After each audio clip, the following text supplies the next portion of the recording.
Gameplay starts now. StopKillingGames.com. Go there so that we can stop corporations from destroying games. I know what's my stats when it comes to viewership and where people and that people would hear me say that when I prompt them to. And as usual, I mentioned that again because I think that's important. I like gaming and I want it somewhat preserved, let's say. The problem is, however, that it's the final. That's not what I want. It's the final month of this going on, and it's not going that well, actually. The initiative is short half of the things.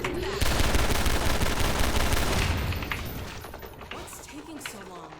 Oh, you know, just the gameplay challenge. We want that, maybe. Medkit.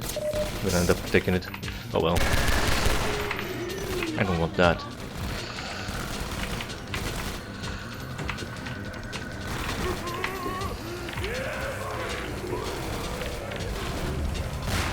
Nice. Did I blow the gas? No, actually.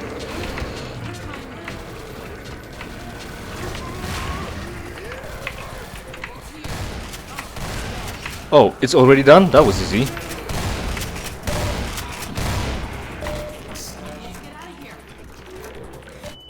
Well, I should have taken it out of his hands, shouldn't have I?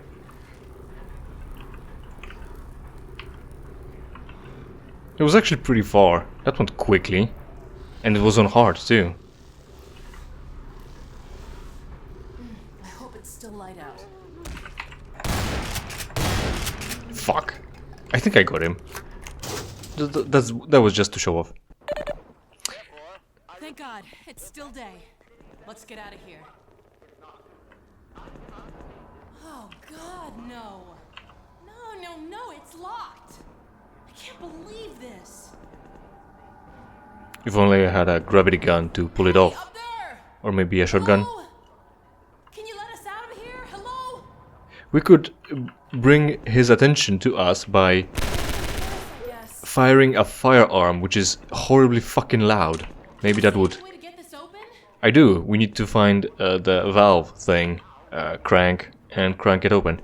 So, since we've got the opportunity, now, like I mentioned just a moment ago, the initiative is coming to an end and it's not going too well. Oh hey, now I see. Too well. It's the last month of it, and the graphs show that it might have been caused by a certain someone that I already mentioned being a bitch. First when he... I think there might be a headcrab here somewhere, just to fuck us up. Yeah, I know, right? We can't use this one, of course. There's one lying around here somewhere, I guess. The guy that ran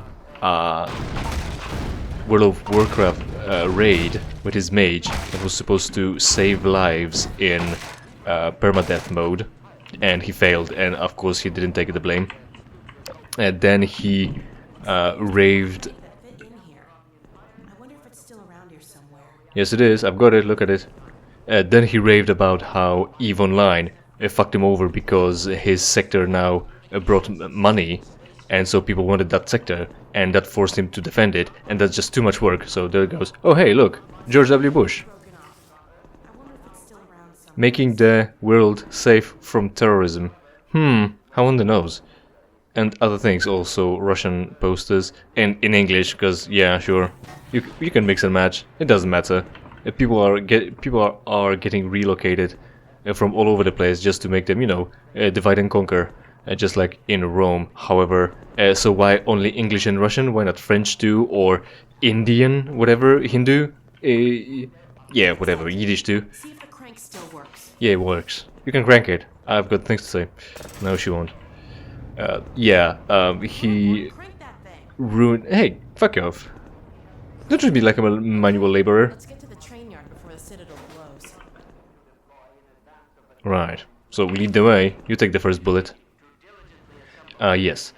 he raved about EVE Online because he didn't understand it, and then he had to defend his sector, and that just too much work. So then he said that he came up with the idea of destroying it, but he just joined everyone else destroying it already. So there's that.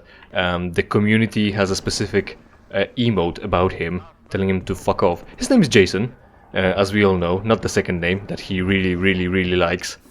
Fuck him. Oh my god. Strider's really tore the hell out of this place. Revenge. Yes. And that guy with his reach read the Dr. Kleiner. mission statement for the initiative and misunderstood all of it. And since he's a self-proclaimed game dev, his games are always online, and it would demand from him that he would code end-of-life program for his game, whether making it go single player or be allow the players to host their own service, which of course can't be done. Of course, he would have you believe. Yeah, he kind of ruined it, but people picked up on it finally. Better late than never. But shit is going down, and people are talking about it finally again. So it might just get enough momentum again to get off the ground and maybe even reach the limits that are imposed on it to actually qualify for the initiative to get legally considered. Can I flip it? No, that's just fact. Right, so let's hear this one now. This City 17 Vista is an explicit visual reward for surviving the elevator battle. Since early playtesters told us that we weren't communicating just how damaged the city was, this sweeping view of an extremely messed up City 17 serves a practical purpose, as well as being a nice moment of calm between storms. The framing of your first view of the Citadel in this Vista space is very deliberate. We included various leading elements, such as wires and light poles, that all drive the player's eye to the Citadel.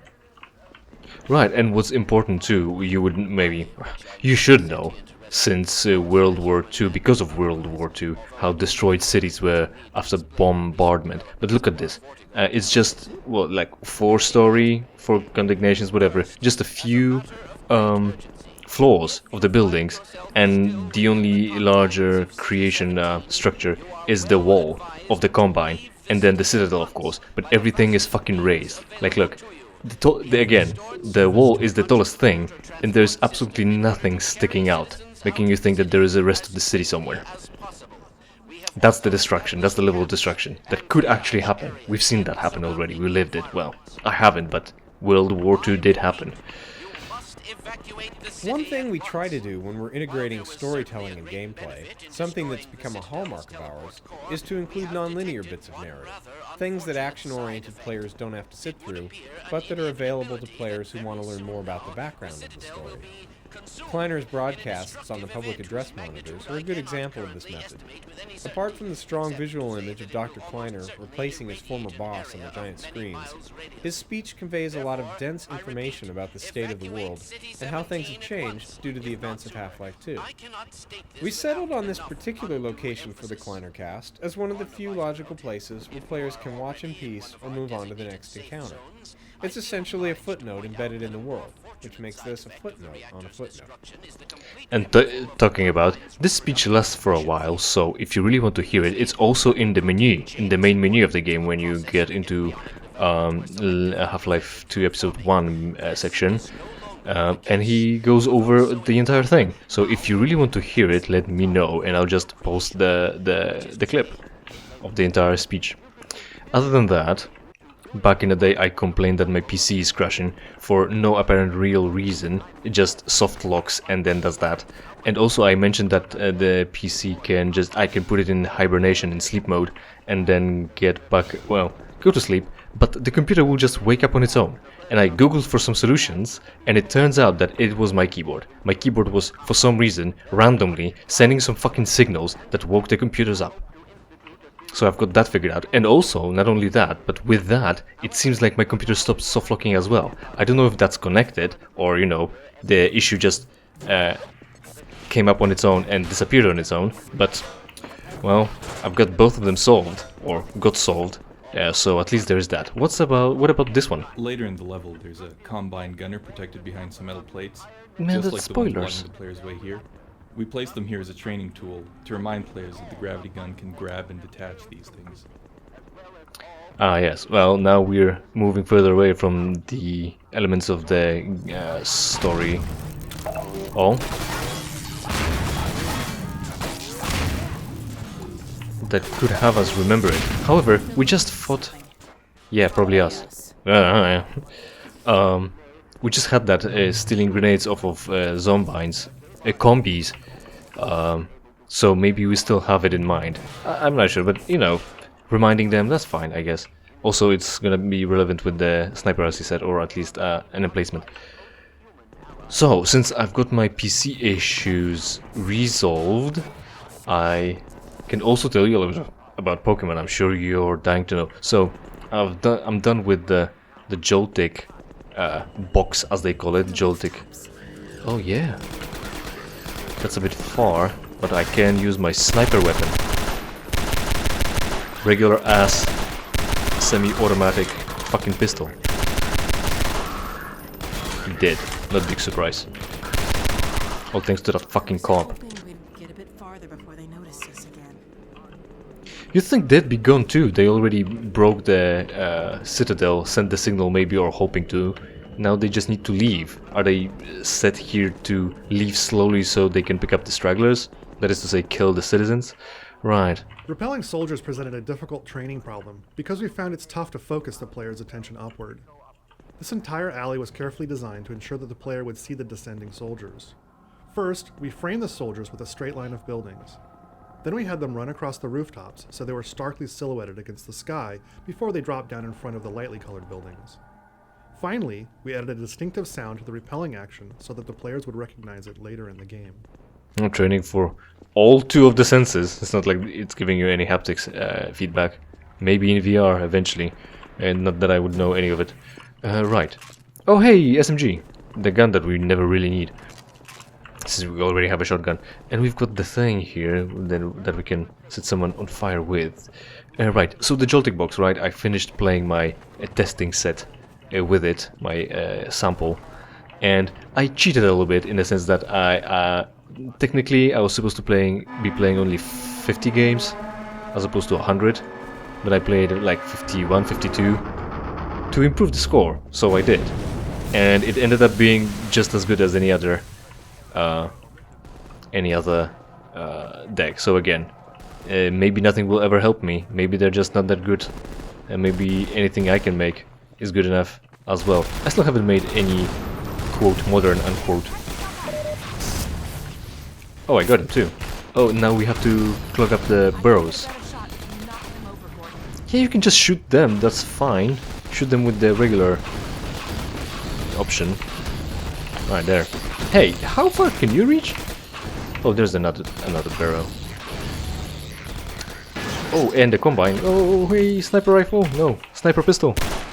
I really need that. Shit. Well, there goes him. I really need that revolver with a scope. That's always silly. I'm just spraying and spraying.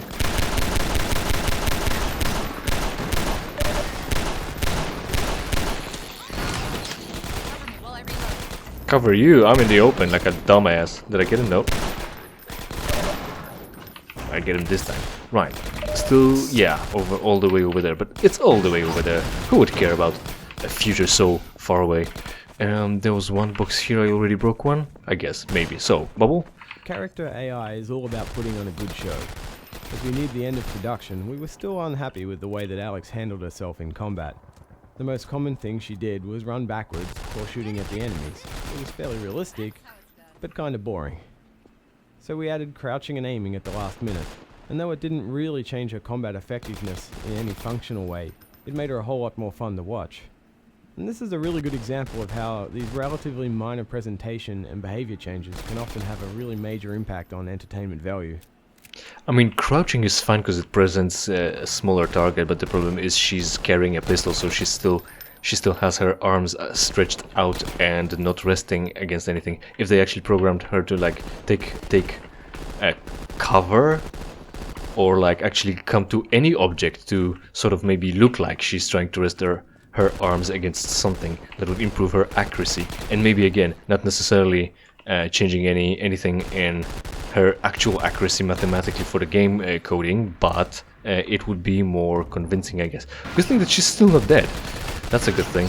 The post-Half-Life 2 look of City 17 was difficult to nail down, and we went through many changes.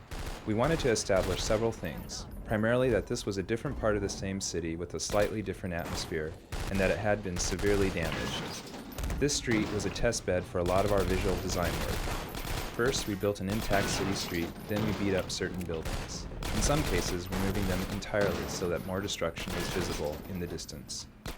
We did an initial lighting pass in the game engine and then took screenshots of various locations. Using Photoshop, we manipulated those screenshots to establish a color scheme. Photoshop lets us quickly iterate through all kinds of skies, lighting styles, and color schemes. The environmental lighting colors that we ended up with were based on some photo references of the sun filtering through smoke from a forest fire. Some falling ash effects and a closer than usual fog plane helped sell the effect. Right then. Also, again, too good to be true, the SMG looks pretty spiffy and nice. How does it handle now? Well, it handles the same, but I want to see it in action a little bit. Right. If only you could find another car. Well, hold your fucking horses. There we go. We need to push all that thing all the way across. There we go. At least it kills the antlions. If it doesn't kill zombies, maybe at least it kills the bugs. That's not good enough, is it? Oh yeah, that's good enough. Oh no, it's not. Is no? Yes, no? Yes, actually. Okay, that's good enough. Yeah. Good job sealing the burrows. Yeah, I know, right? But what's most important about the Joltic box is that at some point, you know, it was a new idea, so it came out and people reported on that. Oh, hey, there was a tournament and a guy played this and he went pretty far, so check out how good this deck is. And my reasoning, what would I call it? My hunch, what I think about it is that they went so far with it against all those meta decks that are way better, is because it was new and no one knew how to play against it. No one knew what he's got in his deck, so they couldn't prepare for that. They couldn't prepare or counter or know the enemy. Oh shit! Oh, that can be good. What am I stuck on? Was I stuck under the board? If only I had a grenade. Ah shit! If only I had grenades. Get nuked. Also, I kind of wanted to cheat with this game and cheat in quote birdshot unquote, where there is more pellets in the shotgun, but when every individual pellet is less damage. It would have been more visually exciting. However, on average, it could be the same damage, so it's not like it's a massive change, and the difference is only I'll cover the street while you figure this out.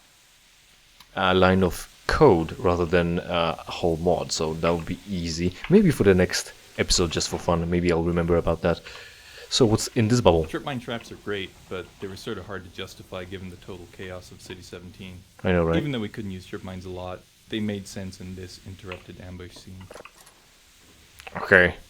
If they make sense, I guess they make sense. Clearly, I'm pretty sure there's a gas leak, so don't blow yourself the fuck up, that'll be it. Oh yeah, the trip mine, so that will explode everything. Just like in Half-Life 1, or whatever you wanna think about Half-Life 1 or Black Mesa. Not through here, I don't think, not through here. Fortunately, there's also no... supplies here, not at the first sight. Also, I think I've heard roller mines, but it might have just been the sound of arming the trip mines. They just reused the effect. Right. Now, that's the situation for crouch. Okay, or maybe not. Crouch jumping. How do I? No. Okay. So not this way after all. What do I do? Could I actually try going this way? That could stop me. Okay, I'm here now. So with the Joltic, I think the situation is, it's an unknown, so they get far, and then people learn about it, and now it's no longer a big issue. However, because and the biggest thing about it is I think evident in the fact. Well, I must. Oh, there it is. No. I should not be doing that, should I? Well, I have a save. I'm not gonna override it. That would be a bad idea. Oh, there we go. Okay, okay. I want a pistol. That's not a big commitment. Ooh. Or I could have thrown something at the guy. How do I get rid of the roller mine? It might not, fuck again. It might not trip the trip laser because it's the same faction, so it will count as friendly. Oh. Does zombie not count either? Why? There we go. So I guess the roller mine will be fine as well. So I'm just gonna chuck it over there. Chuck it cheese. How about this one? This explosion permanently seals the cafe door, which has a few benefits. From a design perspective, we found that when we limit the amount of backtracking players can do, it gives them confidence to venture forward. And from a practical standpoint, we can clean up the now unreachable entities, giving us a big reduction in overhead. It also helps to minimize potential bugs and exploits. I think what's going on. There is a thing above us from Combine. I think it's a dropship as opposed to the gunship. Now, to coax this guy, he's gonna collapse the entrance, so it will cause us to backtrack over there, or will we have to go over there? Well, confidence, I guess. Quick save, because we have no trust and no confidence. We can stay far away and trigger it through here, or not, or not. You're not gonna be cleaning any entities this way. No, use the table. Oh, now the chair. Oh, the sniper. Sit down, or else the sniper will get you. So, is there anything there? Oh, don't get shot. Don't get killed too. Right. So we've ventured forwards. Right. Snipers are taking him down. No, we've made no progress really, and there's still gas. So, what about the gas? Originally, the player didn't get any weapons until the end of this map, so roller mines were the only way to kill the soldiers. As we added more content to previous levels, it became impractical for players to be without a gun for so long. As a result, players get weapons much earlier now. Right. Now we're masculine. Again, we've been over this. I am gonna run here, quick, well, we're not gonna be coming back for this. Quick save, and try to get to that gas leak. Because I'm curious if I can actually try to get there. And maybe, oh, it in fact happened, not, yeah, it happened, but not like I wanted it to, I guess. No, what exploded again? Alright, get up, guy. It turns out that you're not really needed. Nothing was needed. Oh, there it goes. Yeah, now it works. That's fine. Sure.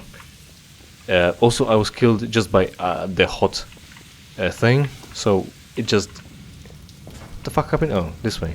That's how we do it now. Right. Back for some ammo. Good thing that I came back. I knew that I should. Now, gas. Oh, that's the tipping puzzle again. This is not going to be a counterweight, not enough, but I'm just going to prop it under the pivot point, right under, and that's that. So I could have still not have exploded that and let the zombies stay, and fire just was incidental, not necessary. It wasn't contingent, or maybe it was, I don't remember. Right, we're going. A sniper is up. And yeah, what proves my point about the Pokemon the most is that the deck was shown off in the tournament. Hold up a second. Oh, I'm holding. We Well, can't get through here while that sniper's covering the street. so you say. Right, so we were sitting here then. I guess that's fine.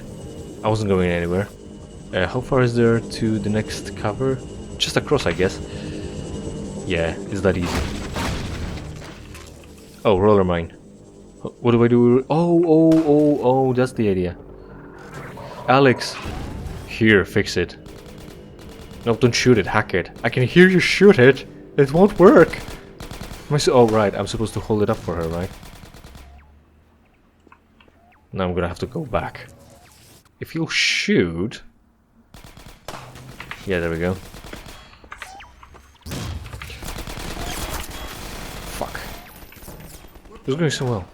We need some way to take out those gunners. We weren't pinned down. All we need to do is hack. Ah, fuck. Did it lock up? All we need to do is hack it instead of trying to kill it. No, I can. If you stop fighting against me, women. Am I right? Do it. There we go. Ah, shit. Give it a running start. There we go. Yeah, so the deck came out, deck list came out. People looked at it, and what happened? They immediately decided that it's not good enough, even though it. Oh, okay. It went back real fast, that mine of ours. So the deck list came out, and some people immediately decided that's not good enough, and we have to improve it. Both of them? Yeah. No, actually no. And we have to improve it. They have to improve it. And they did, they changed it. The list it wasn't good enough. It had to change. Pretty much immediately too. What have we got here? Grenades. But we can just use the mine anyway. Where's the... there it is. Or is it here? I don't know. Both? Yeah, there we go. If you want to... where are you going? Oh, wherever you're going, stay the fuck far away from me. There we go. Yeah, so they changed it immediately. And I know they did, cause I played against one that's changed. At least one. That sniper almost took my head off. It was almost a mirror match. And I didn't change that list, I just continued with it as it was. Look at what we're walking into. Oh, sure, go ahead. You weren't doing anything. So, yeah. Similarly now, the ladder has reset. So, you have to crawl through the lower rungs again. And an easy way through here. You need to shoot that down. Fortified up ahead. That can be good. You run point, okay? I'll cover you from up here till you reach the far end. No. The coast is clear, I'll catch up. No. Okay, looks like I can get that ladder down to you. Let me shoot out the latch. No. Let me do I'm that. a little rusty with this rifle. Nope, guess I'm not. Yeah, it wasn't far either. Maybe it's probably also fitted with a suite of electronics that will improve your chances to hit measuring distances on its own and such. Yeah. So another thing is that, well, the ladder reset, and it's the part where you have to go through the lower rungs. And losing there doesn't cost you anything. You can only gain points. So that's again a gate where we won't be able to go back, but it's fine. You can only... Oh, so the fast ones.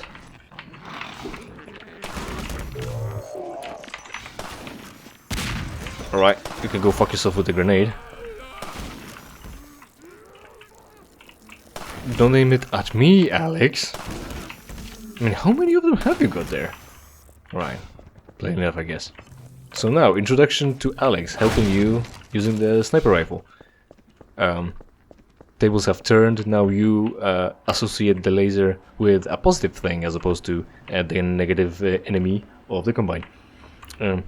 So you don't lose points for losing, so you can use a deck specifically designed to win turn 1, and you can win and go through the ladder and rungs faster without any losses, and it will take less time than if you were to actually try to tactically win with some sort of a meta deck that deals damage or some shit like that. Instead of doing a match in 20 minutes, you do it in 2. And a list for a deck like that came out, but someone, immediately as the deck came out, and people know about it now someone sat down and said, no, that's not good enough. What if I have that deck and face a mirror match? I need to donk them, or at least win by actually fighting. And so I came across 2 of those decks. Now, once I lost, unfortunately, but this time I won.